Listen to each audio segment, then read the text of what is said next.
Hi, Austin. I hope you're doing well, and thanks for your time. This is Luciano Chatelain with Ensoners, a Latin American network. In 2018, you were the first pick of the second round by the Browns. After a year and a half, you ended up here in LA. How do you feel like that has been a positive change for you, and how have the new coaches and teammates helped you with that transition? Yeah, when I got drafted back in 2018, you kind of have your expectations of how things are going to go, have your ideas, and um, reality sets in, and that's just fine. Getting traded later in 2019 and just getting a fresh start, having that new perspective, and being able to come to an environment where there are no expectations but my own. I get to come in and prove who I am. I get to set the standard for people's opinion of me, and I can't thank this organization enough for bringing me in and really just and helping me to develop as a player. And the team's been incredible since showing up, just taking me under and moving me along, and just an incredible coaching staff that Sean has put together. And it's really thankful to be a part of this organization. All right, we'll go to Nate next. Hey, Austin, along those lines, how did you process it when you got traded? Yeah, it was a whirlwind when that call came through.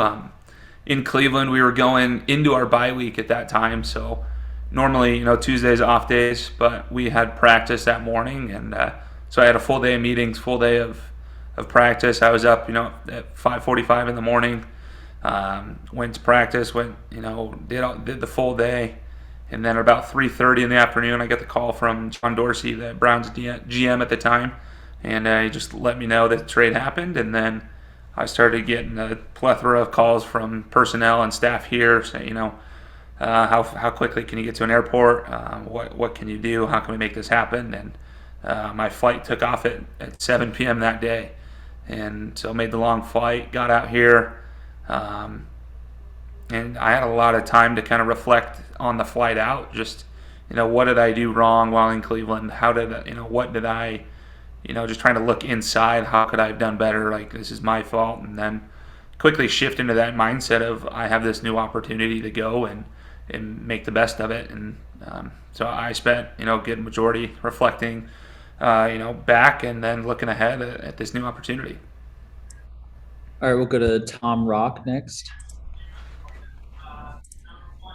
Austin, back at that same time, how quickly did you realize that this trade meant that you were going to have to go up against Aaron Donald quite a lot? And what are some of the challenges of that in practices and preseason stuff? I realized on that same flight, it's like, oh, and here we go. We got to go get to work. And that first practice, flew in Tuesday night, got in early Wednesday morning.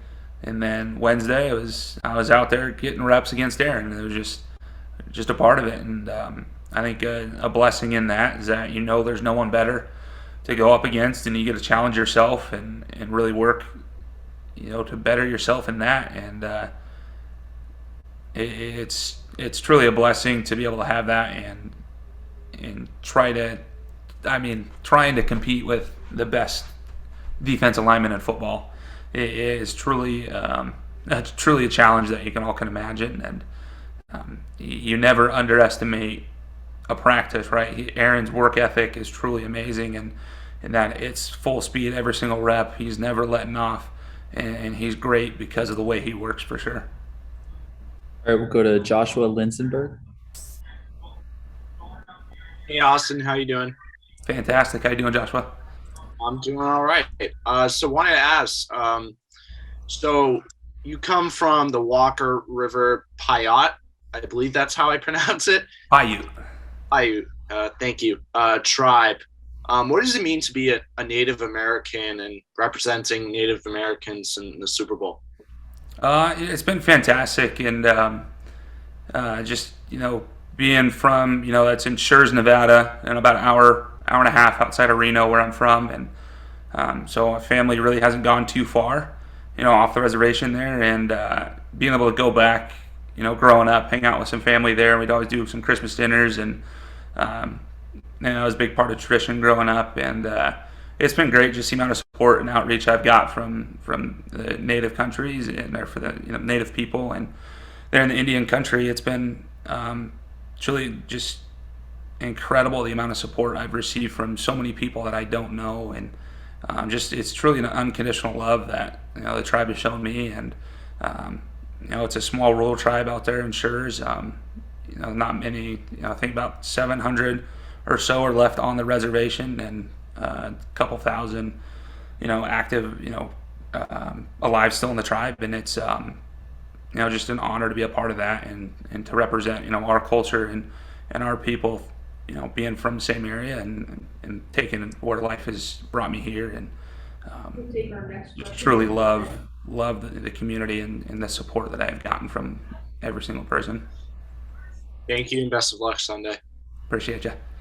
All right, we'll go back to Nate. Yeah, Austin, like a month after you got traded, you began starting for the Rams, and you've been starting ever since.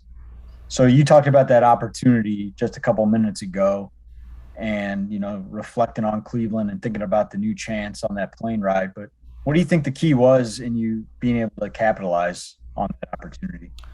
Yeah, we kind of had some unfortunate injuries that thrusted me into that starting role, and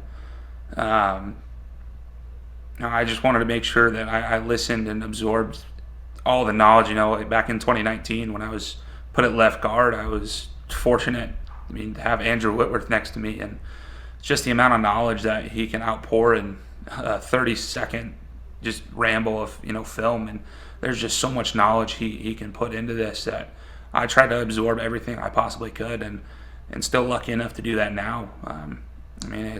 I give a lot of credit to Andrew, and really just can't thank him enough for the just taking me under and allowing me to develop as a player and just start fresh when I got here. And that's the rest of the offensive line has done the same thing, but when you're playing with a guy that's 40 now, it's truly something special that you have to take advantage of every single day. All right, we'll go to Dylan Hernandez next. Austin, obviously Matthew Stafford's made a bunch of big plays and big moments in this postseason. Just kind of wondering, in the huddle before those plays, what's his demeanor like, and what kind of energy does he give off? Matthew's an incredible leader that just commands attention. He steps into that huddle and he looks, each of us in the eye, and just he has control. It's just an incredible testament to who he is within his game day preparation every single week, and just how much he works and how much he grinds through this preparation to make sure that he's on top of every single thing. He's seen every single rep. He knows what to expect, and you can just feel that coming off him when he steps into the huddle. And so to be able to play in the huddle, be in a huddle with that, be on the same team as a guy like Matthew is an honor, and really a special part of why we're in this spot. In terms of the confidence that he kind of projects, is it comparable to anyone else's that you've been around? No,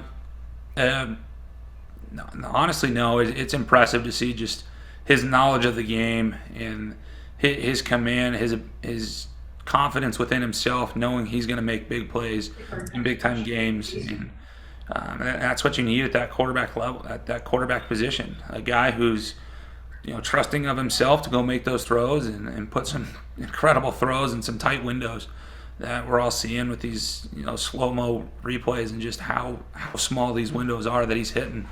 And it's truly a special kind of a talent that he has. All right, we'll go to Stu Jackson next. Hey, Austin, this first season working with Coach Carberry, what has that working relationship been like for you all as a group? And, obviously continuity, I'm sure, plays a part in it too.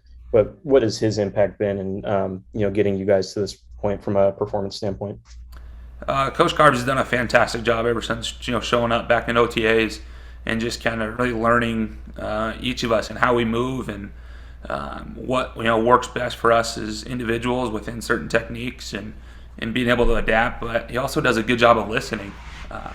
I think that's a huge part of coaching, to understand what the players are feeling on the field in the games, what reps feel like, what they need to feel like, and adjusting from there. And I think that's a huge part that he's done, is being able to step back in this, first time as a head O-line coach in the NFL and just listen and absorb, but still provide that command of the offensive line that gets us all on the same page every single week. Is a well-detailed individual in the film breakdown for us, bringing us any keys or tips and tells, and he's really just done a fantastic job. And credit to him. So, he's done a lot for us as a group. We'll go to Nick Shook next. Hey, Austin. Back in 2019, you were basically spending training camp working at both guard and center as they were trying to find a way to fit you in. You ended up getting traded. Now you're in the Super Bowl. I know you talked about Andrew's contributions in helping you grow, and I know you have a relationship with Joel, but how have you grown since then, and who's really assisted you in your development? In Cleveland, obviously got even closer to Joel with the Nevada ties, and then J.C. Treader, the center there, spent a lot of times. He was helping me with the center stuff at that time, and so really just can't thank both of them enough in Cleveland, and just have really watched them, being two high caliber players, and then here in LA, obviously Andrew, and then moving over to the right side, now just playing next to Rob Havenstein, and that's just another high level talent and another high knowledge guy who just understands the game and the intricacies of offensive line play. And then obviously having Austin Blythe and Brian Allen. I can't thank anyone that I played to and played next to enough, because I've just tried to pick these guys' brains. I've been lucky to have these veterans next to me and just really pick their brains as much as I can, and just take what things that work for them, if I can apply that to my style and just make it my own. I really have just tried to absorb everything that I could since being in this new position, and just so thankful for the opportunity. All right, we'll go to Nate. Hey, Austin, did you draw motivation from being traded? Yeah, kind of. When you get drafted, and you're kind of feeling a little good, but also kind of starting, kind of my mentality that I always carry with me. Starting my college career as a walk-on, that's kind of a mentality I always carry with me. And so, just because you're in a position, it doesn't mean you have anything. There's no promises, there's no guarantees, and so that's kind of, I just try to fall deeper into that mindset when I got traded, where like, all right, I'm on my own. No one believes in me. That's just fine. I don't need anyone to. I'm going to do everything I can to make sure I'm on the field. It doesn't matter what position. I've spent my career bouncing around, and that's just fine. I just want to make sure I'm on the field, being one of the 5 out there to better this team, and that's kind of always a mindset I carry with me. It's my job to get it done, and if I don't, I have no one else to blame. It's all my responsibility. All right, we'll go to Blake. Hey, Austin, Blake Beasley, Tunnel Vision Sports. How are you doing? Fantastic. How you doing, Blake? I'm doing good as well. You went from being a 240-pound walk-on out of Reed High School to playing in the Super Bowl this Sunday. How's this journey been for you, and how much does it mean to get to play on the biggest stage? Yeah, it's been a wild journey for sure. It's hard for me to say it's like something special, though. So there's plenty of other walk-ons who have made it here, and like it's definitely tough for me to think it's like anything out of the ordinary. But it's been a challenge, just kind of that same mindset I was just talking about, where it's only me. I'm the only one I can rely on, just because no one's looking at the walk-ons to get the job done. No one's looking at guys who are traded to get the job done. It's just it's on me to break through those expectations, and honestly, it hasn't hit me yet that it is the Super Bowl. It's it is the biggest game. It's what everyone dreams about when they're playing in the a dirt lot behind wherever, playing with their buddies, playing at elementary school.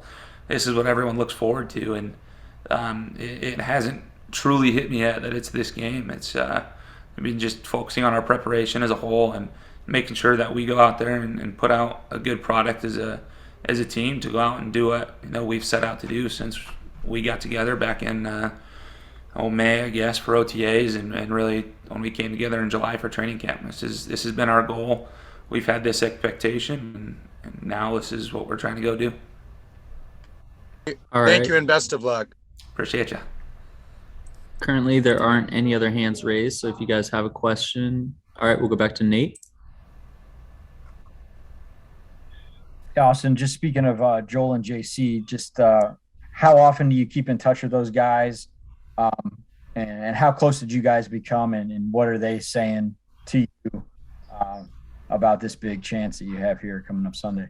Yeah, we obviously knew Joel before, just with the Nevada. And when I got there, he really took me under his wing and really just helped me out tremendously. And JC followed suit very quickly when I was starting the center thing, and when all three of us became, they were already close, and they just took me in, and we all became very close. Our wives were all close. We got similar age children, and we try to get together in the off season whenever we can, get some golfing in. Girls hang out with the kids, and it's been pretty special. And I've had their support. They've been incredible with their support, and they're both just incredibly.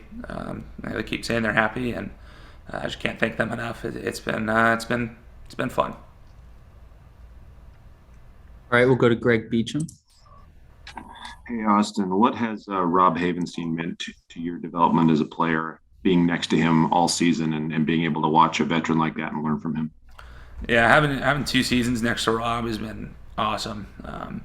And just the relationship that we have developed is truly special, and I just love playing next to him. He's just an incredible human, an incredible friend, and can't thank him for just being that for me. And in his terms on the field, just the connection that we have, understanding how each of us are going to fit blocks, how what expectations are, in stunts in games and certain blitz pickups, and just being able to develop that communication where it's kind of an unsaid communication that we know what each other are going to do, and we have that trust with one another. And he's helped me so much. Just, hey, this, doing this block, it would help me, it would help us if you just hit it like this, or if you want to hit it like that, I'll be able to change this. And just having that open dialogue, and sitting next to each other in our position meetings, we're able to talk and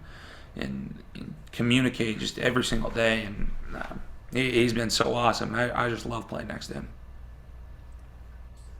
All right, we'll go to Thomas Aquilina. Hi, Austin. Can you hear me? Yep, sure can, Thomas. Thank you very much. Tommy Aquilina from WRHU. You've said in the past that your father and brother have been big inspirations to you. Have any words from them rung in your ear as you prepared to play in the Super Bowl? We're not a huge family of words. We're kind of an unspoken communicator type. We always joke. My brother's awful with his cell phone. One of the worst I've ever met, and he knows that. He admits it.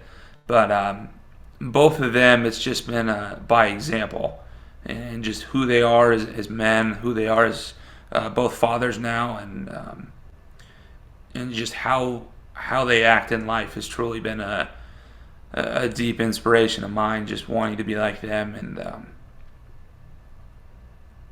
they've just done so much for me and pushed me to where I am. Just not only in this moment, but now being a father myself, being a husband. Just they want me to be. I strive to be half the men both of them are, and can't thank them enough. Just I love both of them so much, and they truly mean everything to me. Thank you very much. Of course. All right, we'll go to Stacy Dales. Austin, congratulations. Really excited for you guys. I'm curious, okay? I'm sure you've been asked about Whitworth, Big Whit, multiple times. Does he have any idiosyncrasies or things that he is doing at this stage in his career as the 40-year-old man on your roster that come to mind that, are unique to him? Every single thing he does. It's to be 40 and still play an offensive line is truly incredible, and to continue to do it at such a high level. He's just such a incredible athlete. It is impressive the things that he's doing at 40, and especially with just the unrelenting, just how physical offensive line play is now, and I mean, just the styles of defensive players he's seen over his career have changed just dramatically, from just pure power rushers and guys like James Harrison to the athletes that have that power like Nick Bosa now, and just the complete spectrum of defenses he's seen, and his intelligence levels allowed him to keep doing it. But just every single day he's working on his body. He's just massage, hot tub, cold tub, saunas, workouts, different. Like, he's grooved such a routine for his body. He knows his body so well that he's just in such a routine. I mean, it's remarkable. And if I quickly may follow as it comes to the Bengals, I mean, obviously Trey's had an outstanding year. Who jumps off the tape, Austin, when it comes to that defensive front and that line? I think Reeder's a great guy up front. He's a powerful guy who comes off with great hands, and I think he's done well. Obviously, Larry Ogunjobi, tough injury for him. He's a great. I was in Cleveland with him for my time there, and he's a great player. And I wish him great recovery. And that's a tough loss for them. But I mean, their front seven, their linebacker group, they're a sound football team. They are not out of gaps. They have their responsibility. They're a very sound defense, and it's going to be a challenge, and that's what we're excited for. All right, we'll go to Alec Lace next. Austin, what's doing? I host a podcast called First Class Fatherhood. What has the experience been like for you becoming a dad, and what is it like to share this moment now with your young son? It's truly incredible. I mean, my son Ford, he's going on 17. I guess he just turned 17 months now. He's coming up on a year and a half, and he's so awesome. We really have it lucky with him. He's such a good kid. And he started, sleeping through sleeping through the night at 6 weeks. He eats everything. He's a monster. He sleeps now from 5:30 to 7:30. He takes a 2-hour nap during the day. I mean, we can't have it better. So we always joke that our next kid's going to definitely bring some pain and some struggles for us. But it's been so awesome. And finally getting him on the field, the NFC Championship, and just watching him play with all the confetti. I know you obviously won't remember it, but we got some great pictures to keep those memories for us, because they're special. And really just can't thank my wife Madison for her role as a mother and as the best wife ever, for just how long this NFL season is, just how long days are. She just does such an incredible job taking care of him. And when I'm gone at work doing my thing, she's just being an amazing mother and raising such a good son that I get to come home for an hour or so, play with, and then he's off to bed. And so both of them are just everything, and I just love them, and just do everything I can to make sure that they're living their best life for sure. We'll go to Jordan next. Hey Austin, how are you? Good. How you doing, Jordan? Doing well, man. Congratulations. Thank you very much. Now that you've had an historically long season working with Kevin Carberry, there's a lot of, maybe unknowns about him heading into this year. How would you describe him to people who are maybe either meeting him for the first time or trying to figure out what he's all about? I'd probably say passionate and committed. I think two very good adjectives for him. He's a man who believes firmly. He works diligently at every single thing he does.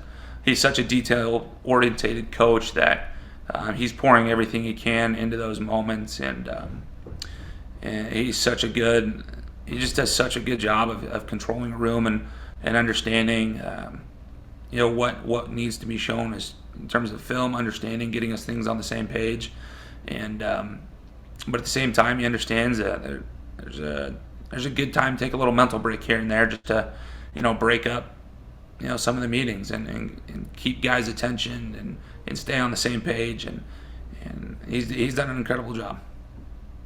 When there's a sort of a feeling out period with a new guy who comes in like that, linemen, tight circle, in those meetings and everything, what's that feeling out period like, and when did he start to sort of, I guess, maybe show you guys really who he was, or what moments stand out to you?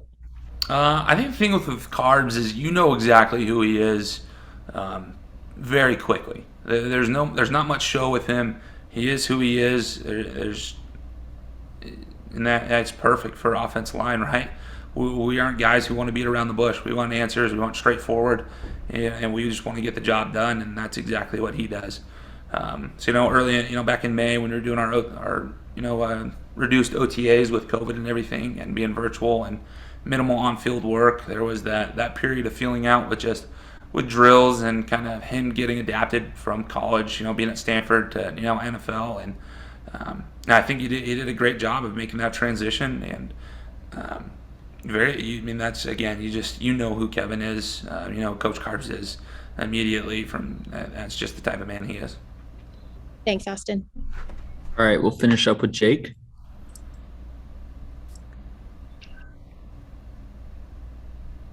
Jake. Hey, Austin, how are you? Doing great. How you doing? I'm good, thank you. So you've been with the Rams about 2.5 years now. I'm sure you've learned a lot from Andrew Whitworth. I know you've been talking about him. What has he taught you? I mean, I know I could ask a million questions about him, but I would love to know what in these 2.5 years you've learned from him, and to grow as a player. It's honestly just a numerous ongoing list that truly just adding things to it every single day. Just understanding hand placement, just angles, and, just different types of defensive players and defensive schemes, and just what works, what technique works the best for their defensive technique. And I mean, he's done it all. He's tried it all. He knows what the best is at this point, and he understands just how bodies move. And I think that's a big testament to how he's able to still play at this level as well, just understanding the biomechanics behind things, what works well, leverages, and just different angles and torques and just how the body functions. I mean, it's so hard to pinpoint one thing. It's an ongoing list every single day. It's something's added, and truly just a remarkable, intelligent football player that's doing so much with just an incredible career is definitely unmatched. All right, that closes our session for today. Thank you guys for your time and questions. Thank you all very much.